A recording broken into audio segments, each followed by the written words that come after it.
Scholarship form 2324। आज की इस वीडियो में समझने वाले हैं कि हमारा आगे चलकर स्टेटस वेरीफाई होगा या फिर रिजेक्ट हो जाएगा।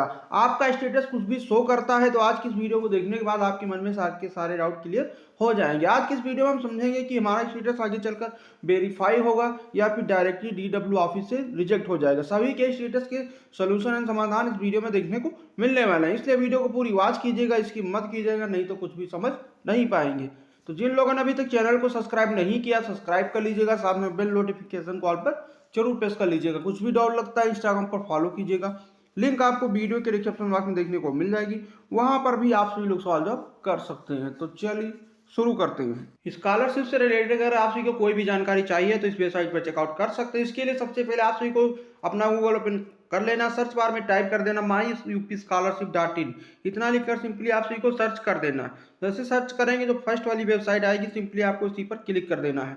जैसे क्लिक करेंगे आप सभी के सामने कुछ इस प्रकार का इंटरफेस देखने को मिल जाएगा। यहीं से आप सभी लोग अपना स्टेटस चेक कर सकते हैं, स्कॉलरशिप का पैसा कब तक मिलेगा, सारी चीजें आप यहीं से हैंडल कर सकते हैं। अगर आप लोगों का स्टेटस यहाँ पर ऐसा शो कर रहा होगा, करंट स्टेटस यहाँ पर आप देख सकते हैं, pending and district scholarship committee bank वगैरह, यहाँ पर सारी चीजें इनकी वेरीफाई हो चुकी हैं। तो ऐसे सभी छात्रों के स्टेटस आगे चलकर DW ऑफिस से ये वेरीफाई हो जाएंगे 101%। अगर आपका पेंडिंग में स्टेटस है अभी तक तो आप सभी के परेशान होने की जरूरत नहीं है, आगे चलकर आप सभी के स्टेटस वेरीफाइड हो जाएंगे DW ऑफिस की तरफ से। यहाँ पर एक और स्टेटस की बात कर लेते हैं। यहाँ पर देख सकते हैं इनका बैंक की तरफ से रिजेक्ट हो गया है, यहाँ पर रीजन भी दे दिया गया है, UID is disable for DBT। इनके बैंक अकाउंट में NPCI एक्टिव नहीं होगी, तभी इनका बैंक की तरफ से रिजेक्ट हो गया है। मतलब होता है कि बैंक अकाउंट को आधार कार्ड से लिंक करना होता है और साथ में उसमें आप सभी को NPCI एक्टिव करानी होती है, तो इनके बैंक अकाउंट में NPCI एक्टिव नहीं होगी, जिसके कारण इनका बैंक की तरफ से रिजेक्ट हो गया है। आगे जो उनका करंट स्टेटस की बात करें पेंडिंग में शो कर रहा है, अगर ये नहीं सही कराएंगे तो आगे इनका 101% इनका DW ऑफिस की तरफ से इनका फॉर्म रिजेक्ट हो जाएगा। तो आप लोगों का ऐसा स्टेटस शो करता है, यहाँ पर आप देख सकते हैं enrolment roll number marks not match with university updated data. तो क्या ऐसा स्टेटस हमारा आगे चलकर वेरीफाई होगा या नहीं होगा, उससे जानने से पहले बहुत से छात्रों के अभी बैंक रिस्पेंडिंग PMF में भी पड़े हैं, मतलब बैंक की तरफ से भी पेंडिंग में है, तो ये आगे चलकर वेरीफाई हो जाएगा। अगर इनके बैंक अकाउंट में आधार कार्ड लगा होगा, साथ में उसमें NPCI एक्टिव होगी, तभी इस केस में इनका वेरीफाई बैंक की तरफ से हो जाएगा। अगर आपका ऐसा स्टेटस शो करता है, ये स्टेटस सभी आपके ऑटोमेटिक वेरीफाई हो जाएंगे। तो आप सभी के जिन छात्रों का ऐसा स्टेटस शो करता है उन सभी छात्रों को परेशान होने की आवश्यकता नहीं है। यहाँ पर एक और स्टेटस की बात कर लेते हैं। इनका करंट स्टेटस यहाँ पर आप देख सकते हैं, मार्क्स रिजल्ट टाइम मिसमैच, मतलब इनके मार्क्स भी मिसमैच है। यहाँ पर आप देख सकते हैं सब चीजें यहाँ पर 0-0 इनको देखने को मिल रही होंगी। इन्होंने अगर अपने फॉर्म में करेक्शन नहीं किया होगा तो इनका यहीं से फॉर्म आगे DW से रिजेक्ट हो जाएगा। इसके बाद यहाँ पर आप देख सकते हैं attendance percentage less than 75%, attendance इनकी यहाँ पर 0 से कर रही है। अगर इन्होंने करेक्शन नहीं किया होगा तब भी ये DW से रिजेक्ट हो जाएगा। अगर करेक्शन किया होगा, डिटेल सही भरे होंगे तो इनका आगे चलकर फॉरवर्ड हो सकता है, अन्यथा ये रिजेक्ट हो जाएगा। इसके बाद वही वाला इनका शो कर रहा है result enrolment marks not match with university uploaded data. यहाँ पर आप देख सकते हैं यहाँ पर पास सिलेक्ट होना चाहिए, यहाँ पर प्रमोटेड है, और यहाँ पर आप देख सकते हैं कि सारी डिटेल 0-0 शो कर रही है। तो जिन छात्रों में ऐसी करंट स्टेटस शो कर रहा होगा, अगर आप लोगों ने करेक्शन कराया होगा, अपडेट हो जाएगा तो इससे कोई भी दिक्कत नहीं होगी। अगर नहीं सही कराए होंगे तो ये 100% आप सभी के स्टेटस DW ऑफिस से आगे चलकर रिजेक्ट हो जाए। यहाँ पर एक और करंट स्टेटस की बात कर लेते हैं। Student applied in same course in previous session, मतलब इन्होंने सेम सेशन में ही 2 कोर्स कर रहे हैं, इसलिए इनका ऐसा स्टेटस शो कर रहा है। तो ऐसा सभी छात्रों के स्टेटस आगे चलकर रिजेक्ट हो जाएंगे। यहाँ पर एक और स्टेटस की बात कर लेते हैं। यहाँ पर आप देख सकते हैं करंट स्टेटस में इनका मार्क रिजल्ट टाइप मिसमैच ऐसा शो कर रहा है। जो यहाँ पर इन्होंने जो कॉलेज वाला डाटा भरते हैं, ये वाला डाटा, और जो ये डाटा भरे होंगे गत वर्ष के विवरण में, अगर ये दोनों सेम है, दोनों आपस में मैच करते हैं तो ये स्टेटस आगे अपडेट हो जाएगा। लेकिन इनको करना क्या होगा, प्रीवियस ईयर की मार्कशीट इनको कॉलेज में ले जाकर सबमिट कराना होगा। अगर मिसमैच होंगे, अगर इन्होंने करेक्शन नहीं किया होगा तो ये फॉर्म रिजेक्ट हो जाएगा। अगर सही कराया होगा तो कुछ दिनों में ये अपडेट हो सकता है। अगर इनकी सारी चीजें सही हैं तो इनको करना क्या होगा, प्रीवियस ईयर की मार्कशीट ले जाकर अपने कॉलेज में इनको सबमिट करा देना है। यहाँ पर इनके में रिस्पांस पेंडिंग बाय PFMS ये ऐसा शो कर रहा है, इससे आपको परेशान होने की जरूरत नहीं है। ये आप सभी का बैंक की तरफ से भी वेरीफाई नहीं हुआ, तभी ऐसा शो कर रहा है। जब बैंक से वेरीफाई हो जाएगा तो यहाँ पर लिख कर आ जाएगा वेरीफाई वाया बैंक। इससे जिन छात्रों ने अभी तक अपने बैंक अकाउंट को आधार कार्ड से लिंक करा लीजिएगा, साथ में एनपीसीआई को एक्टिव करा लीजिएगा, नहीं तो आप सभी के बैंक की तरफ से फॉर्म रिजेक्ट हो जाएंगे, तो आगे चलकर स्कॉलरशिप का पैसा भी नहीं मिल पाएगा। यहाँ पर एक और स्टेटस की बात कर लेते हैं। Duplicate income certificate number show कर रहा है और इनका भी बैंक की तरफ से वेरीफाई नहीं हुआ है, पेंडिंग में है। अगर इनका बैंक अकाउंट आधार कार्ड से लिंक होगा, उसमें साथ में एनपीसीआई एक्टिव होगा, तो इनका आगे चलकर बैंक की तरफ से वेरीफाई हो जाएगा। यहाँ पर देख सकते हैं डुप्लीकेट इनकम सर्टिफिकेट नंबर इनका ऐसा शो क्यों करता है। अगर आप लोग एक ही फैमिली के 2-3 लोग होंगे, सभी लोगों ने फॉर्म भरा होगा, जैसे कि कोई स्टूडेंट होगा ए और दूसरा होगा बी, ये दोनों एक ही फैमिली के, इन्होंने अपने फादर का इनकम सर्टिफिकेट लगाया है, तभी इनका डुप्लीकेट इनकम सर्टिफिकेट शो करता है। अगर इनका कॉलेज से अगर ठीक करा पाएंगे तो ठीक करा पाएंगे, अन्यथा ऐसे सभी छात्रों के स्टेटस हो सकता है आगे चलकर DW ऑफिस से रिजेक्ट हो जाए। इनको करना क्या होगा, अपने कॉलेज में जाकर इनको अपने फादर का जो भी इनकम सर्टिफिकेट लगाए होंगे उसको ले जाकर अपने कॉलेज में सबमिट करा देना है, और उसी स्टेटस का प्रिंट आउट भी सबमिट कराना होगा। अगर सही हो जाएगा तो नहीं रिजेक्ट होगा, नहीं तो ये रिजेक्ट हो जाएगा आगे चलकर DW ऑफिस। यहाँ पर आप देख सकते हैं कि स्टेटस की और बात कर लेते हैं। यहाँ पर सस्पेक्ट काउंसलिंग डिटेल वाले जिनका ऐसा स्टेटस शो करता है, इसमें देखो 2 केस बनते हैं। अगर आप लोगों ने काउंसलिंग नहीं कराई होगी तभी आपका सस्पेक्ट काउंसलिंग डिटेल दिखा रहा होगा, या फिर काउंसलिंग कराई होगी तो उसमें कोई डिटेल गलत हो गई होंगी। तो अगर आप लोगों ने करेक्शन नहीं करा होगा तो ये आगे चलकर रिजेक्ट हो जाएगा। अगर आप लोगों ने काउंसलिंग भी नहीं कराया होगा तब भी ये आगे चलकर रिजेक्ट हो जाएगा।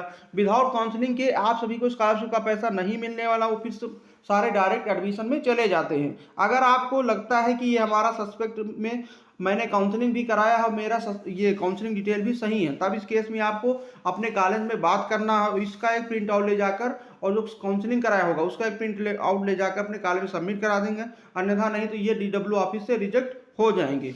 यहाँ पर आप देख सकते हैं इनके करंट स्टेटस में below 60% mark entered in inter eligibility intermediate for private limited, इतना ऐसा शो कर रहा होगा। यहाँ पर इन्होंने जो भी अपना फॉर्म भरा होगा तो प्रीवियस ईयर में इनके इंटरमीडिएट में इनके 60% से मार्क कम है, 60% से इनके मार्क कम है, तभी ऐसा स्टेटस शो करता है। अगर इनके इंटरमीडिएट में 60% मार्क होंगे तो ये आगे चलकर आगे हो सकता सही हो जाए। इसके लिए उनको अपने प्रीवियस ईयर की इंटर की मार्कशीट और इस स्टेटस का स्क्रीनशॉट का प्रिंट आउट निकलाकर अपने कॉलेज में सबमिट कराएंगे।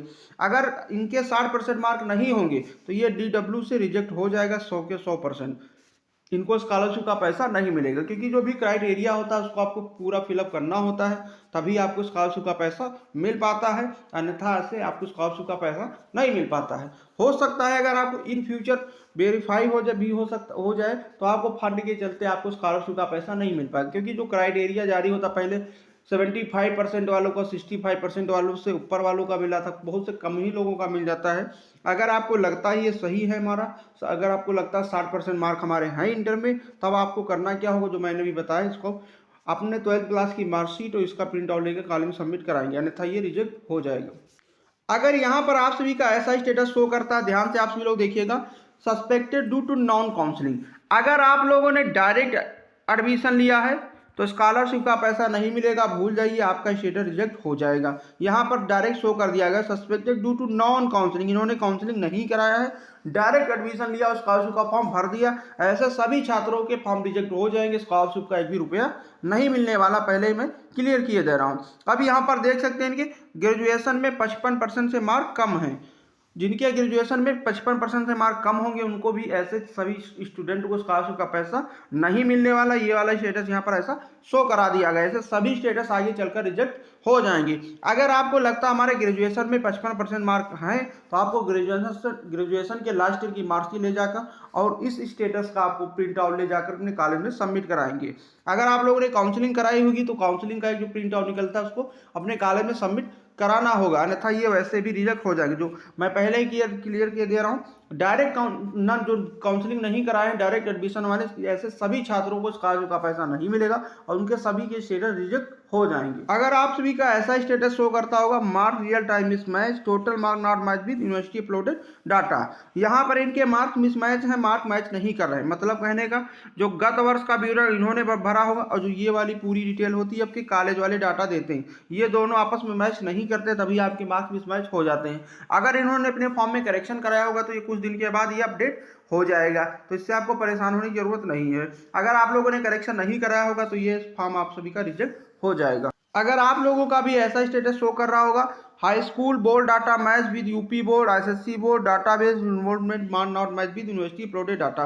हाई स्कूल बोर्ड वाला डाटा ये आप सभी के ऐसे स्टेटस ऑटोमेटिक सही हो जाते हैं, लेकिन फिर भी आप सभी को करना क्या होगा, अपने कॉलेज में 10th क्लास की मार्कशीट को सबमिट करा देना, उसकी एक फोटो कॉपी। अगर आप लोगों का ऐसा स्टेटस शो कर रहे हैं, यहाँ पर आप देख सकते हैं रजिस्ट्रेशन इनका कंप्लीट है, फाइनल सबमिशन भी इन्होंने कंप्लीट कर दिया है, लेकिन इनका वेरीफाई फॉरवर्ड ही नहीं किया गया है। करंट स्टेटस ऐसा शो कर रहा है, application form finally submitted but not receive institute. इन्होंने फाइनल सबमिट तो कर दिया, इन्होंने कॉलेज में सबमिट नहीं कराया होगा, या फिर सबमिट करा भी दिया होगा तो कॉलेज वालों ने फॉरवर्ड नहीं किया, तभी ऐसा इनका स्टेटस शो करता है। तो ऐसे सभी स्टेटस रिजेक्ट हो जाएंगे। अब की बार ऐसे सभी छात्रों को स्कॉलरशिप का पैसा नहीं मिलने वाला, जिन छात्रों का ऐसा स्टेटस शो करता है। यहाँ पर आप सभी लोग देख सकते हैं इनका करंट स्टेटस शो कर pass promoted number less than 30% applicant where institute mark is same as a student.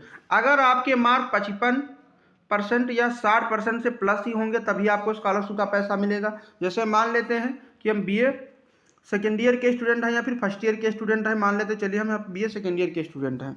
अगर हमारे प्रीवियस ईयर में 55% से मार्क कम होंगे या 60% से कम होंगे तो अभी हमें स्कॉलरशिप का पैसा नहीं मिलने वाला। अगर आपको लगता है श्योर है कि हमारे इतने नंबर हैं, तब आप सभी को आपको प्रीवियस ईयर की मार्कशीट को ले जाकर अपने कॉलेज में सबमिट करा देना, अन्यथा आप सभी का ये फॉर्म रिजेक्ट हो जाएगा। यहाँ पर आप सभी लोग देख सकते हैं below 55% mark inter in graduation where admission required on basis of graduation for private institute professional courses.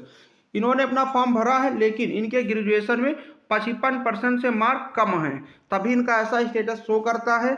अगर इनका स्टेटस सही होगा, मान लेते हैं इनके ग्रेजुएशन में 55% मार्क हैं, तब इनको अपने कॉलेज में ग्रेजुएशन के लास्ट ईयर की मार्कशीट को अपने कॉलेज में सबमिट कराना होगा। अगर नहीं होंगे तो ऐसे सभी स्टेटस आगे चलकर रिजेक्ट हो जाएंगे।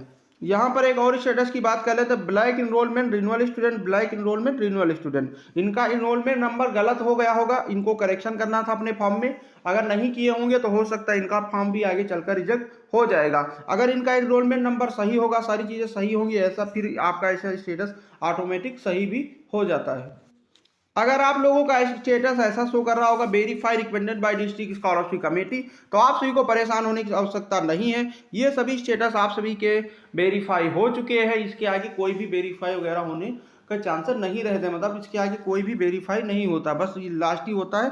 करंट स्टेटस यहाँ पर आपको दिखा देता है कि वेरीफाई बाई, यहाँ पर आप सभी लोग देख सकते हैं verify recommended by district scholarship committee. जिनका ऐसा स्टेटस शो करता है वो सभी लोग स्कॉलरशिप का पैसा आने का इंतजार करिए कि अब कब आपके स्कॉलरशिप का पैसा किस दिन आपके बैंक अकाउंट में आने वाला है। बाकी यही फाइनल लास्ट स्टेप होता है। तो आई होप आप सभी लोग इन सारे चीज़ों को समझे होंगे। अगर आपके स्टेटस छूट गया तो इंस्टाग्राम पर आप सभी लोग फॉलो कीजिएगा, वहाँ पर भेजकर अपना स्टेटस का सवाल जवाब कर सकते हैं।